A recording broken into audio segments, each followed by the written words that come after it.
നമ്മുടെ നാട്ടിൽ കല്യാണം കഴിഞ്ഞ ഒരുത്തി ഒളിച്ചോടി പോകുന്ന ആദ്യത്തെ സംഭവമാണ്. ആദ്യത്തെ സംഭവമൊന്നുമല്ല. ഇതിപ്പോൾ ഇത്രയും വൈറലാവുന്നതിൻ്റെ കാര്യം എന്താണെന്ന് വെച്ച് കഴിഞ്ഞാൽ, അഖിലൻ നാടി ഒരു ഇൻഫ്ലുവൻസറാണ്. അഖിലൻ നാടിയുടെ വൈഫ് ഒളിച്ചോടി. അത് എന്തോ ഭയങ്കര സംഭവം. അടുത്ത PSC എക്സാമിന് ചോദിക്കും ചിലപ്പം, അഖിലൻ നാടിയുടെ വൈഫ് മേഘ ആരെ കൂടെ ഒളിച്ചോടി, ഏത് ദിവസം ഒളിച്ചോടിയപ്പോൾ എന്തൊക്കെ എടുത്തുകൊണ്ട് പോയി, ഏത് സമയത്ത് ഒളിച്ചോടി, എങ്ങനെയാണ് ഒളിച്ചോടിയത്, ആട്ടോയിലാണോ പോയത്, ബസ്സിലാണോ പോയതെന്നൊക്കെ നാളെ PSC ക്വസ്റ്റ്യൻ ആയിട്ടൊന്ന് ചോദിക്കും. അപ്പോൾ മലയാളികൾ എല്ലാവരും അറിഞ്ഞിരിക്കണമല്ലോ.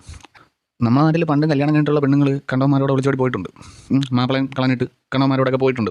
പെട്ടെന്ന് ഒരു ദിവസം ഒരാഴ്ച കൊണ്ട് പ്രേമത്തിലായ വലന്മാരെയും കൂടെ പോയിട്ടുണ്ട്. ശരിയാണ്. പക്ഷേ അന്നൊന്നും ഇതൊന്നും വലിയ ന്യൂസല്ല.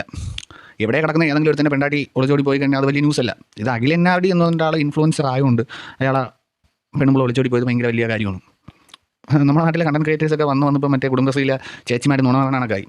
വല്ലവൻ്റെ വീട്ടിലെ പെണ്ടാട്ടി ഒളിച്ചോടി പോകുന്നതും, അല്ലെങ്കിൽ പിറന്നതും പേരെടുക്കുന്നതും, ഒളിച്ചോട്ടം, ഇതൊക്കെ ആയി നമ്മുടെ നാട്ടിലെ ഇൻസ്റ്റാഗ്രാമിൽ ഫേസ്ബുക്കിലൊക്കെ ഇൻഫ്ലുവൻസേഴ്സിൻ്റെ കണ്ടന്റും കാര്യങ്ങളൊക്കെ. കണ്ട ലൈഫ് മാറുന്നത് പുള്ളിക്കാരനെ ഉപേക്ഷിച്ചിട്ട് പോയി.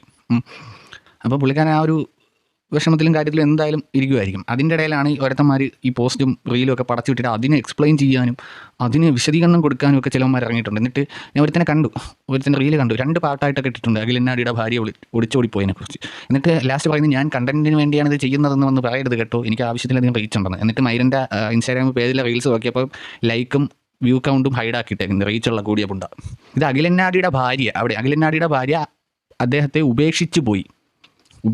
അഖിലൻ നാടി എന്തെങ്കിലും തെറ്റ് ചെയ്തായിട്ട് നിങ്ങൾക്ക് വല്ലതും അറിയാമോ? ഇങ്ങനെ ഉപേക്ഷിച്ച് പോയി എന്നിടെ അവളെ അവൻ്റെ കൂടെ പ്രേമത്തിലായി, അവൻ്റെ കൂടെ ഇറങ്ങിപ്പോയി, അവനെ അഖിലൻ നാടി അങ്ങനെ ഇറങ്ങിപ്പോയി. അങ്ങനെ ഇട്. അഖിലൻ നാടിയുടെ ഭാര്യ വേവരുത്തനെ കണ്ടപ്പം അവൻ്റെ അടുത്ത് പ്രേമം മൂത്ത് അഖിലൻ നാടിയെ കളഞ്ഞിട്ട് ഒളിച്ചോടി പോയി എന്നിട്ട് അഖിലൻ നാടിയെ ഉപേക്ഷിച്ച് പോയി. ഈ പോസ്റ്റും മൈരും കാര്യവും തമ്മിലും ഒക്കെ കണ്ടു കഴിഞ്ഞാൽ തോന്നും അഖിലൻ നാടി അവളെന്തോ കൊല്ലാക്കൊല ചെയ്ത് അവൾ ഉപേക്ഷിച്ച് ജീവനം കൊണ്ട് രക്ഷപ്പെട്ടോടി എന്ന് പറയും. വേറെ വല്ല കണ്ടൻ്റ് അടുത്ത് വെച്ച് ചെയ്യുന്നുണ്ട്, സംസാരിക്കുക ഒരുപാട് കാര്യങ്ങളുണ്ടല്ലോ. വല്ലവൻ്റെ പെണ്ടാട്ടി ഒളിച്ചോടി പോകണതാണേ മൈരുകളെ നിനക്കൊക്കെ ഇത്ര വലിയ കാര്യം. അങ്ങേരെ വേണ്ടാന്ന് പറഞ്ഞിട്ട് അവളെ കളഞ്ഞിട്ട് പോയി. ആര് അനുഭവിക്കാൻ പോകണം? അവൾ അനുഭവിച്ചോളും. നല്ല വരുമാനവും നല്ല ഏണിങ്സും ഉള്ള ഒരുത്തനെ കളഞ്ഞിട്ട് ഏതോ അണ്ടൻ്റെ അടവടൻ്റെയും കൂടെ പോയി ജീവിക്കാനായിട്ട് തൊലൻ്റെ വാങ്ങി പോയോളുമാരൊക്കെ ഇനി അനുഭവിച്ചോളും.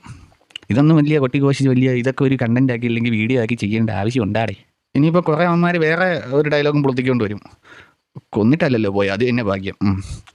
കല്യാണം കഴിച്ച് 2, 3, 4 വർഷമായിട്ട് കൂടെ നിൽക്കുന്ന ഭാര്യ വേറൊരുത്തൻ്റെ കൂടെ ഇറങ്ങിപ്പോയപ്പോൾ അയ്യോ കൊന്നിട്ടല്ലല്ലോ പോയി, അങ്ങനെ പറഞ്ഞ് സമാധാനിക്കാൻ പറഞ്ഞുകൊണ്ട് കുറേ മൈലുകൾ വരും. ഇപ്പോൾ എല്ലാവരുടെ നാട്ടിലും നടക്കുന്ന സംഭവമാണ്. സ്വാഭാവികമായിട്ടും അലവലാതി പെണ്ണുങ്ങൾ കെട്ടിയവനെ കളഞ്ഞിട്ട് കണ്ടവൻ്റെ കൂടെ ഇറങ്ങി പോകുന്നത് സ്വാഭാവികമായിട്ടും നടക്കുന്ന കാര്യമാണ്.